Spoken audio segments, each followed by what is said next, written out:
San Casimiro, príncipe polaco y duque de Lituania, 4 de marzo. Es la virginidad, flor sumamente delicada, que no suele hallarse en los palacios de los príncipes, donde tan suavemente se deslizan el vicio y la corrupción. Con todo, no es tan rara que no se vean de ella ejemplos en la historia de los santos, y así, en San Casimiro, podremos admirar cómo el brillo de la pureza se junta en él al fausto y esplendor de las humanas grandezas. Los Jagellones. Cuando nació San Casimiro, hacía ya 72 años que Polonia vivía bajo el glorioso cetro de los Jagellones. El fundador de dicha dinastía, llamado Jagellón o Jagellón, duque de Lituania, prometió abrazar el cristianismo y convertir a su pueblo idólatra si lograba desposarse con Eduvigis, que era reina de Polonia desde el año de 1382. Obligóse además a dar libertad a todos los cristianos esclavos en sus estados, a unir al reino de Polonia, Lituania, Samogitia y otros dominios suyos, y finalmente a reconquistar Pomerania, Silesia y las demás provincias que en otro tiempo pertenecían a Polonia. Fue bautizado el día 14 de febrero de 1386 y subió al trono con el nombre de Ladislao V, teniendo muy glorioso reinado. Para ayudar más eficazmente al establecimiento del cristianismo, logró que se crease el obispado de Vilna, rechazó a los tártaros de Tarmelán y venció a los caballeros de la orden teutónica, los cuales pretendían extender sus conquistas a los países situados a orillas del mar Báltico. Sucedióle en 1434 su hijo Ladislao VI, que solo tenía 11 años, pero a los 10 de su reinado fue vencido y muerto por los turcos en la batalla de Varna. Con esto pasó a ocupar el trono su hermano Casimiro, cuarto de este nombre, que casó con Isabel de Austria, hija del emperador Alberto II, y a la que un cronista de aquella época, Martin Cromer, obispo de Varnaland, llama Santísima y Devotísima Princesa. De este matrimonio nacieron 13 hijos, 6 de ellos varones. La familia de San Casimiro. En esta numerosa familia era nuestro santo el tercer hijo y nació a los 5 días del mes de octubre del año 1458, manifestando desde su niñez fuerte inclinación a la virtud y resplandeciendo entre los demás como un sol entre estrellas. Tuvieron sus padres particular cuidado de su crianza. Su madre, que creía ver en él señales inequívocas de santidad, procuró instruirle y educarle en el santo temor del Señor, dándole excelentes preceptores. A los 9 años le confió a Duglos, llamado Longinos, canónigo de Cracovia e historiador de Polonia, varón de mucha fama, piedad y letras, y que, por humildad, había rehusado varios obispados a los que se había hecho acreedor por sus admirables prendas y extraordinarios méritos. Probablemente intervino también en su educación el toscano Buonaccorsi, llamado Calímaco. Las hermanas de San Casimiro contrajeron matrimonio con los príncipes de Sajonia, Baviera y Brandenburgo. Su hermano mayor fue rey de Hungría y Bohemia. Otros 3 fueron sucesivamente reyes de Polonia, y el último llegó a ser cardenal arzobispo de Gniezno y obispo de Cracovia. En cuanto a Casimiro, renunció de buena gana a los honores y dignidades de la tierra y se hizo pequeño ante los hombres, puestos sus pensamientos en el reino de los cielos, al que quería llegar por la senda del amor y servicio divino. Sus adelantos en la ciencia y la virtud. El buen natural del joven príncipe ayudó en gran manera a su educación, y como era de excelente ingenio, buenas inclinaciones y mejores costumbres, adelantó mucho en las letras humanas, y más aún en las virtudes cristianas. Desde niño dio muestras de lo que había de ser, causaba admiración a cuantos le veían y trataban, de los cuales era muy querido. Difícilmente se pueden hermanar en un joven príncipe más inocencia de vida, modestia y méritos que en San Casimiro, el cual movía con su ejemplo a los caballeros del reino a imitar su compostura y santas costumbres. Prevenido de la gracia y bendiciones del Señor, No conoció en toda su vida ni aun el nombre del vicio. Lejos de vanagloriarse de pertenecer a una de las más ilustres familias de Europa, no tuvo con ello ninguna cuenta, y no obstante ser hijo y hermano de reyes, y haber sido elegido rey de Hungría, nunca se vio que estimase más dignidad que la de ser ciudadano de la corte celestial. Ya desde sus tiernos años supo despreciar los placeres, diversiones y bagatelas que los niños suelen buscar con afán, y así no gustaba de vestidos ricos ni de regalos de palacio. En cambio, toda su dicha consistía en pasar largas horas postrado al pie de los altares, haciendo la corte a su Señor y Rey Jesucristo, y, si sus preceptores le incitaban a que se divirtiese, respondíales mansamente que en la iglesia cabe el divino Maestro, hallaba él las diversiones del paseo, juego y caza. Castigábase con rigurosas disciplinas, procurando afligir su carne de todas maneras, así por estar más lejos de todo vicio, como por imitar a nuestro Redentor Jesús en sus dolores y trabajos. A las horas de comer, era menester buscarle, pero le hallaban en oración. No cuidaba él cosa de este mundo, porque, embebido en Dios, no se acordaba de comida ni bebida, y si le dejaban, se pasaba todo el día orando. De noche se levantaba a escondidas y, con los pies descalzos, íbase a orar a alguna iglesia, en cuyos umbrales se postraba, derramando lágrimas de devoción, perseverando muchas veces en tal actitud hasta la mañana siguiente. No aflojaba nada en el rigor de su penitente vida por estar enfermo, y así, aunque cayese malo, guardaba los preceptos de la iglesia, no faltando a la abstinencia de carne y lacticinios en los días prohibidos. Premióle Dios esta obediencia y fineza para con los preceptos eclesiásticos, concediéndole una singular gracia en sus enfermedades, que ni el rigor de la penitencia aumentase la enfermedad de su cuerpo, ni la flaqueza del cuerpo le impidiese la prontitud y devoción del ánimo y deseo de una suma perfección. Tuvo revelación de que ni las enfermedades habían de dañar a su espíritu, ni los remedios habían de aprovechar a las enfermedades. Y así, puesto en las manos de Dios, sin ceder en las asperezas de su tratamiento, llevaba, con increíble paciencia y gran conformidad con la voluntad divina, los dolores e incomodidades del cuerpo. Rey electo de Hungría. Descontentos los húngaros con el rey Matías, quisieron poner en su lugar a Casimiro. Para tratar del asunto, enviaron delegados al padre del santo. Casimiro, que a la sazón tenía 12 años, se negó al principio a aceptar la corona, pero luego, acatando la voluntad de su señor padre, partió al frente de un ejército para defender el derecho de su legítima elección. Llegado a la frontera de Hungría, supo que Matías se había granjeado otra vez la estimación de sus súbditos, y que además el Papa Sixto IV se había declarado partidario del monarca destronado y había enviado mensajeros al rey de Polonia aconsejándole que no llevara adelante su empresa. De todo ello se alegró sobremanera el joven príncipe, y al punto pidió a su señor padre licencia para desandar lo andado en aquel negocio. El anciano rey consintió en ello, aunque muy a disgusto, por lo cual, y para no aumentar el pesar de su padre, no quiso el santo volverse directamente a Cracovia, donde residía el viejo monarca, y se retiró a Dolski, que está a corta distancia, permaneciendo allí 3 meses entregado a rigurosa penitencia.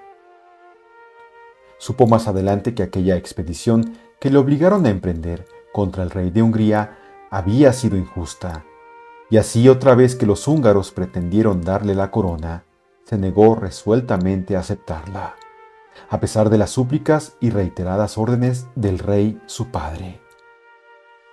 Su devoción a la Pasión y a la Virgen María.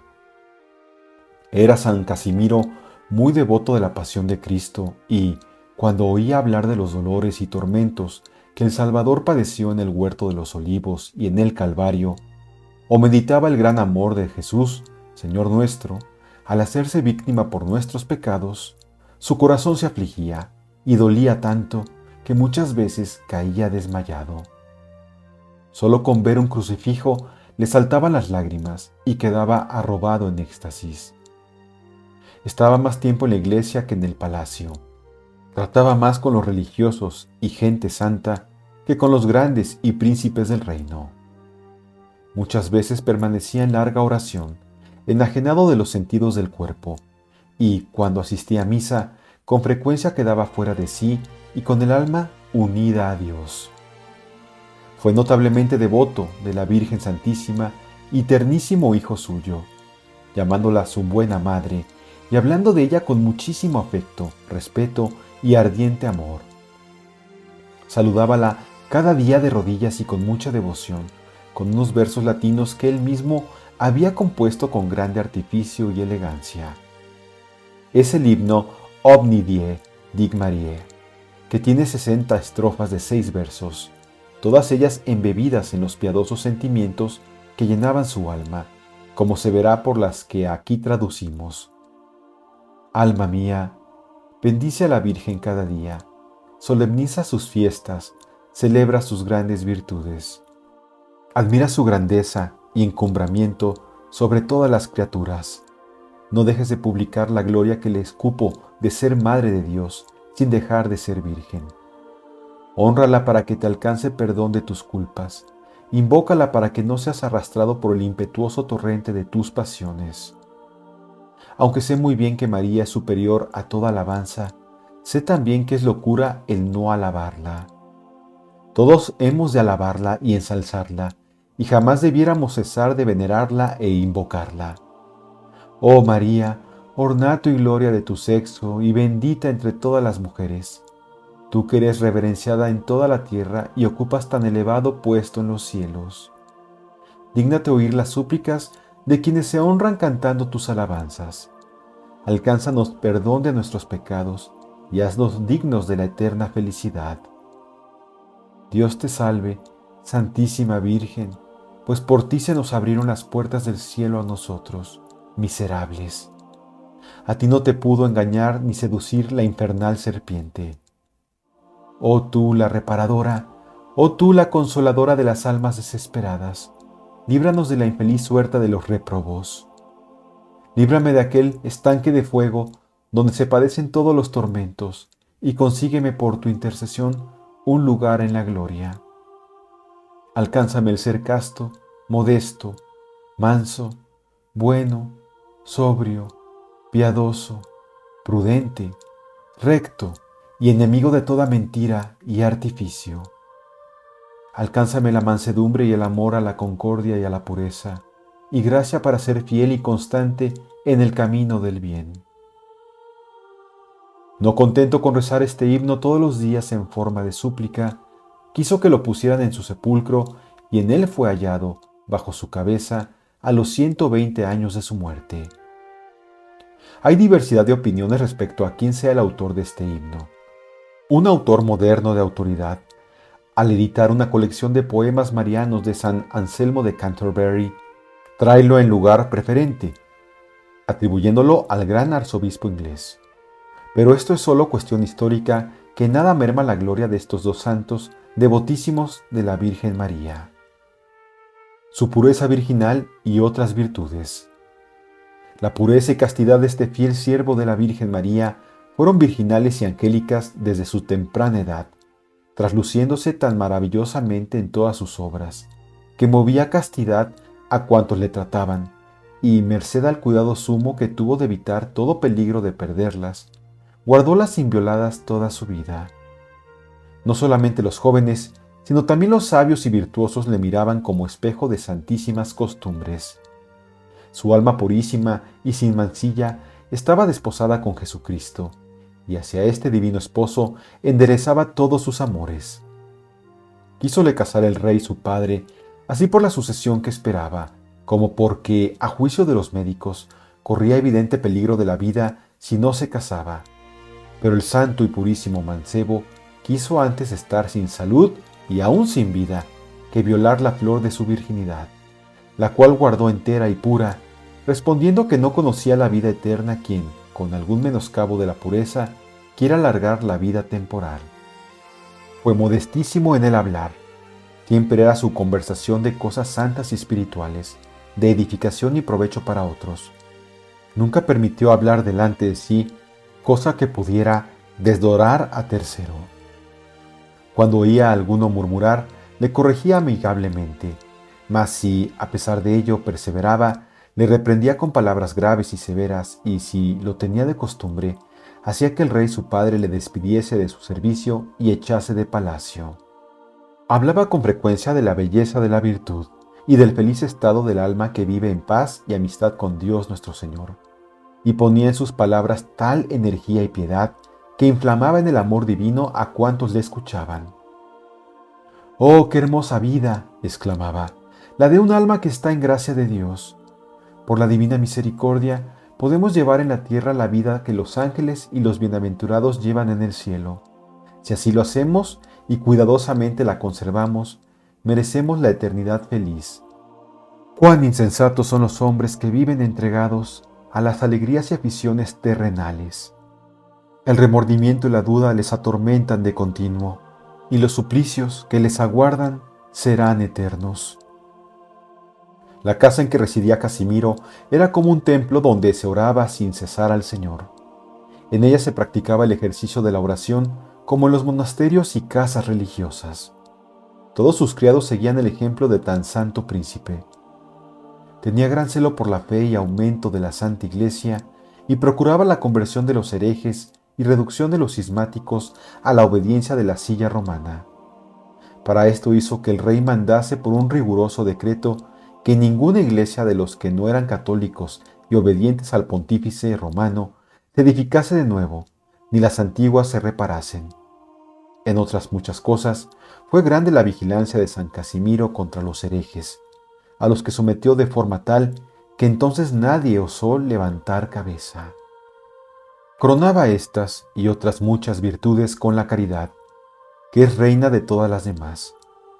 Daba a los pobres grandes limosnas, consolaba a los afligidos, libraba a los oprimidos, era amparo de las viudas, padre de los huérfanos, tutor de los desamparados, y no solo favorecía a los que venían a él, sino que él mismo iba a buscar a los necesitados y se informaba de los más desvalidos para ayudar a todos.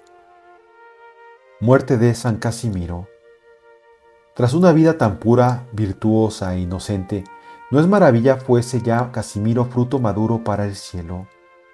Envióle el Señor una calentura lenta, dándole sobrado tiempo para prepararse a la muerte, que veía llegar y aguardaba con ánimo sosegado y gran paz de su corazón. Con eso, y con una revelación que había tenido ya del día de su muerte, se preparó para aquella hora tan deseada, y habiendo recibido los sacramentos, fijó los ojos en un crucifijo que tenía en las manos, puso en las del Señor su purísimo espíritu, y se fue a ser compañero de los ángeles en el cielo, aquel que lo había sido en la tierra. Murió en Vilna el año 1483, a 4 del mes de marzo, habiendo vivido solo 24 años y 5 meses. Muchas personas santas vieron como aquella alma santísima, al punto que murió, era llevada al cielo por los ángeles, llena de claridad y hermosura deslumbrantes. Fue sepultado con gran sentimiento de todos y con magnificencia real en la iglesia catedral de Vilna, en una capilla de Nuestra Señora, escogida por el mismo San Casimiro para sepultura suya. Tras un portentoso milagro que luego referiremos, instó con grande ardor el rey de Polonia por la canonización de San Casimiro. El Papa León X envió un legado a Polonia para hacer las informaciones y, hecho todo lo necesario, le canonizó en el año de 1521. Clemente IX concedió que se celebrase su fiesta con oficio de doble en Polonia y Lituania, y Paulo V lo extendió a toda la Iglesia.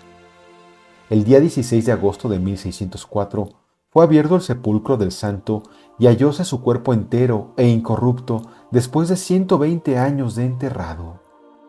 Más adelante, en el año de 1636, trasladáronse sus preciosas reliquias solemnemente a una suntuosa iglesia dedicada al santo, y hoy día descansan en un sepulcro colocado sobre el altar de la capilla de San Casimiro, en la Catedral de Vilna.